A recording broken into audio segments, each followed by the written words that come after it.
எங்க சுந்தர வழியே இன்னும் சுந்தரமாக்குங்க இந்த சக்கரை கட்டியே சேர்த்து பொங்கலாக்குங்க எங்க கங்கா கொடுத்தோம் உங்க அடுப்பை சேர்த்துக்க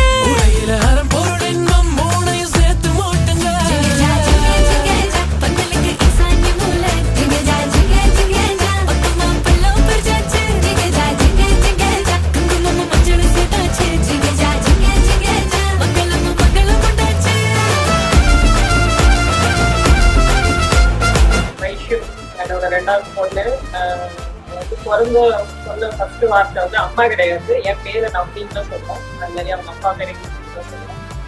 3 வயசு வரைக்கும் பேச்சே வரல. ஆனா இப்ப அது பேசுற பேச்சு வந்து எப்படா வாய் மூடுன்னு இருக்கு. என்னோட மை எடுத்து போட்டுக்கிட்டு சின்ன வயசுல எனக்கு நல்லா ஞாபகம் இருக்கு. இன்னைக்கு அதே இது வந்து மேக்கப்ல பார்க்கும்போது வெரி ஹாப்பி. வைஷு எங்களோட 2வது குழந்தை. வைஷ்ணவியை நாங்கள் வைஷுன்னு செல்லமாக கூப்பிடுவோம். பயங்கரமான ஆக்டிவ் கேர்ள். அவ்வளோ சீக்கிரமாக டைம் போச்சுன்னே தெரியல. 13 years ஆகிட்டு we are having this function. Very happy for her.